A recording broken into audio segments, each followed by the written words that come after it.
Good morning and welcome to news analysis. ఇవాల్టి news ఎనాలిసిస్లో ముందుగా వివిధ దినపత్రికల్లో వచ్చిన ప్రధాన వార్తలు, వార్తా కథనాలు, అలాగే బ్యానర్ ఐటమ్స్, హెడింగ్ ఐటమ్స్ చూద్దాం. ముందుగా ప్రధాన దినపత్రిక ఈనాడును తీసుకుంటే మలి సంధ్యలో మరో జీవితం అంటూ కూడా ఒక విశ్లేషణాత్మక కథనం ఒకటి వచ్చింది. ఫస్ట్ తోడు కోసం ఒంటరి పెద్దల స్వయంవరం అంటూ, అలాగే మారుతున్న ఆలోచనలకు అనుగుణంగా అడుగులు పడుతున్నాయి, మనసు తెలుసుకుని బంధంతో ముడివేస్తున్న సరికొత్త వేదికలు అంటూ కూడా ప్రధాన వార్త. ఇక భిన్నత్వంలో ఏకత్వం మన గొప్పతనం అంటూ కూడా బానిసత్వం నుంచి వికసిత్ భారత్ దిశగా ఎదుగుతున్నాం. అలాగే లోక్ మంథన్ ప్రారంభ కార్యక్రమంలో రాష్ట్రపతి ద్రౌపది ముర్ము చేసినటువంటి వ్యాఖ్యలు. ఇక 6 ఫార్మా కంపెనీల పెట్టుబడులు 5,260 కోట్లు అంటూ కూడా వివిధ ఫార్మా కంపెనీల ప్రతినిధులు నిన్న తెలంగాణ సీఎం రేవంత్ రెడ్డి అలాగే మంత్రుల బృందం అండ్ టెక్నికల్ బృందానికి సంబంధించి అంతా కలుసుకున్నారు. దానికి సంబంధించి వార్త. ఇక పార్టీ ఫిరాయింపు పిటిషన్లను సహేతుక సమయంలో తేల్చాలంటూ మరో ప్రధాన వార్త. అదానీ రేవంత్ దోస్తీని రాహుల్ గాంధీ సమర్థిస్తున్నారా అంటూ కేటీఆర్ నిన్న చేసిన వ్యాఖ్యలు. ఇక మరో ప్రధాన దినపత్రిక ఆంధ్రజ్యోతిని తీసుకుంటే 6 కంపెనీలు 5,260 కోట్ల పెట్టుబడులు, ఫార్మాసిటీలో పరిశ్రమల ఏర్పాటుకు దిగ్గజ సంస్థల ఒప్పందాలు, 12,490 మందికి ఉద్యోగ అవకాశాలు అని చెప్తూ ఉన్నారు ముఖ్యమంత్రి రేవంత్ రెడ్డి. మంత్రి శ్రీధర్ బాబు హర్షం వ్యక్తం చేశారంటూ వార్త. మధ్యవర్తిత్వంతో చౌకగా పరిష్కారం, ఇరుపక్షాలకు నచ్చిన పద్ధతుల్లో తేల్చవచ్చు, సుప్రీంకోర్టు న్యాయమూర్తి జస్టిస్ గవాయ్ ఈ వ్యాఖ్యలు చేశారు.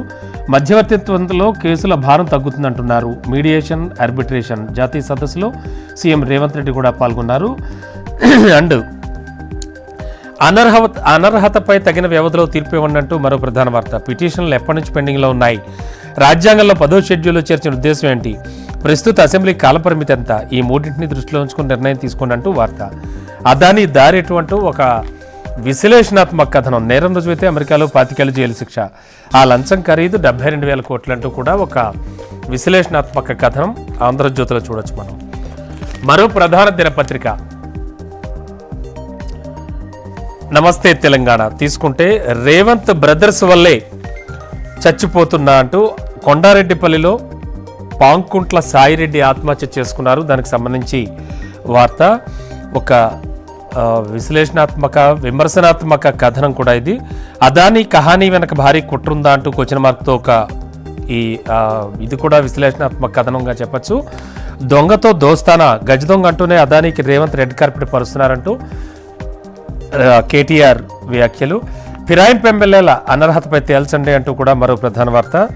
అస్త్ర సన్యాసం దేనికి సంకేతం, 5 నెలల్లో హైడ్రా కూల్చిన నిర్మాణ పరిణామం 4.65 లక్షల చదరపడుగులు ఉన్నాయంటూ కూడా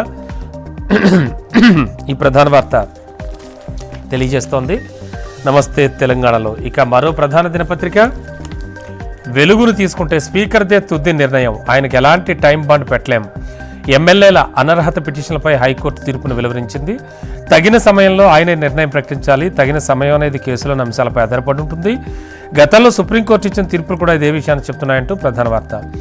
మన సంస్కృతిని కాపాడుకుందాం అంటున్నారు రాష్ట్రపతి ద్రౌపది ముర్ము, ఆ ప్రధాన వార్త. కర్ణాటక, ఏపీ ప్రాజెక్టులను ఆపండి, తుంగభద్ర బోర్డును కోరిన తెలంగాణ, కాళేశ్వరం ఆర్థిక అక్రమాలపై కమిషన్ నజర్ అంటూ కూడా మరో ప్రధాన వార్త వెలుగు దినపత్రికలో. ఇక ప్రధాన ఆంగ్ల దినపత్రిక హ్యాండ్స్ ఇండియా అని తీసుకుంటే కనుక nation first key to India's progress అంటూ కూడా నిన్న ద్రౌపది ముర్ము పాల్గొన్నటువంటి కార్యక్రమంలో భాగంగా ఆమె చేసిన వ్యాఖ్యలు. రాష్ట్రపతి and stage set for counting in Maharashtra and జార్ఖండ్లో ఎన్నికల ఫలితాల రోజు ఇవాళ మరికాసేపట్లో అంటే 8 గంటల నుంచి కూడా ఈ ఫలితాల బయటకు వస్తూ ఉంటాయి, వెల్లడి జరుగుతూ ఉంటుంది.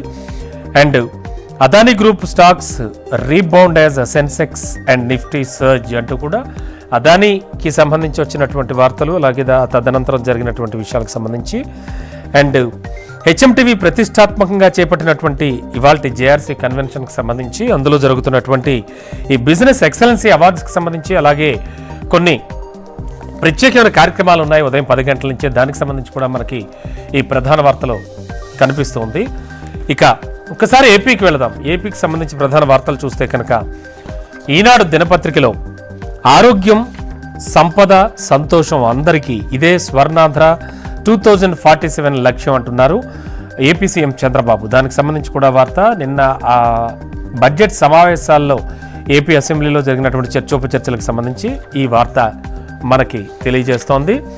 అండ్ మరో ప్రధాన వార్తను చూస్తే కనుక, నన్ను అర్ధరాత్రి 1 గంటకు నిద్రలేపి సంతకం చేయమన్నారు అంటూ కూడా ఏదో మతలబు ఉందనిపించి సంతకం చేయనన్నా మరునాడు క్యాబినెట్ ముందు పెట్టి ఆమోదించుకున్నారు. నాకేం తెలుసు దాని వెనుక అంతా జరిగిందని. ఇక ఒప్పందంపై సెకితో ఒప్పందంపై అప్పటి విద్యుత్ శాఖ మంత్రి బాలినేని శ్రీనివాసరెడ్డి చేసినటువంటి వ్యాఖ్యలు కూడా మనకు కనిపిస్తున్నాయి. అండ్ విద్యార్థులకు 10 రోజుల్లోపే అమెరికా వీసా అంటూ చదువుకోవడానికి ఎంతమంది వచ్చినా స్వాగతిస్తాం. ఇంటర్వ్యూలో తెలుగు అనువాదకుడిని పెడుతున్నాం. యుఎస్లో చదివి స్వదేశంలో మంచి ఉద్యోగాలు పొందాలి. చలితో ఒక విద్యార్థి చనిపోవడం కలచివేసింది. ఈనాడు ముఖాముఖిలో అమెరికా కౌన్సిలర్ చీఫ్ రెబెకా గ్రామే చేసినటువంటి వ్యాఖ్యలు. అండ్ మరో ప్రధాన దినపత్రిక ఏపీకి సంబంధించి ఆంధ్రజ్యోతిని తీద్దాం. ఆ లంచం ఖరీదు 72,000 కోట్లు. 1,750 కోట్ల ముడుపుల కోసం జనంపై జగన్ భారం మోపారంటూ వార్త. అదానీ దారేటు. అదానీకి సంబంధించి జరిగిన విషయాలన్నీ కూడా మనం అబ్జర్వ్ చేస్తూ ఉన్నాం. దానికి సంబంధించి ఏపీ ప్రభుత్వం గత ప్రభుత్వంతో లింక్ ఉందంటూ కూడా రాసినటువంటి దానికి సంబంధించిన చెప్పిన ఈ వార్త. రాష్ట్ర ప్రతిష్టకు జగన్ ముడుపుల మసక. ఎవరు తప్పు చేసినా వదిలిపెట్టేది లేదు. జగన్ ప్రాసిక్యూషన్పై న్యాయ సలహా.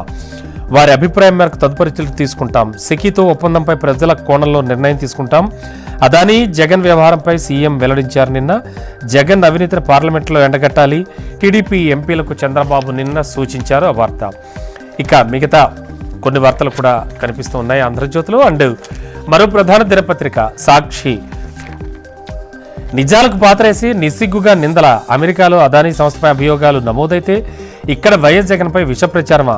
కేంద్ర ప్రభుత్వ రంగ సంస్థ సికీతో గత ప్రభుత్వం ఒప్పందం, అదానితో రాష్ట్ర ప్రభుత్వానికి ఏం సంబంధం అంటూ సాక్షి ప్రశ్నిస్తోంది. కేంద్రంతోనే విద్యుత్ కొనుగోలు ఒప్పందం జరిగిందంటూ కూడా పేర్ని నాని నిన్న చేసిన వ్యాఖ్యలు. అండ్ మిగతా ప్రధాన వార్తలు చూస్తే కనుక ఇందులో మనకి ఇది బాబు దుర్నీతి అంటూ కూడా ఏపీ సీఎం చంద్రబాబు నాయుడు ప్రజాస్వామ్య సంప్రదాయాలకు కూటమి ప్రభుత్వం తిలోదకాలు ఇస్తోందంటూ పిఎస్సి ప్రతిపక్షానికి ఇవ్వడం ఎప్పటి నుంచో వస్తున్న సంప్రదాయం అంటూ కూడా నిన్న జరిగినటువంటి విషయం. ఇక ఇవి వివిధ దినపత్రికల్లో వచ్చిన ప్రధాన వార్తలు, వార్తా కథనాలు, అలాగే వాటికి సంబంధించి వివరణాత్మక విశ్లేషణాత్మక కథనాలు. ఒక షార్ట్ బ్రేక్ తీసుకుందాం. బ్రేక్ తర్వాత మహా ఎన్నికల ఫలితాల వివరణ, విశ్లేషణ ఇవన్నీ కూడా చర్చల రూపంలో చూద్దాం.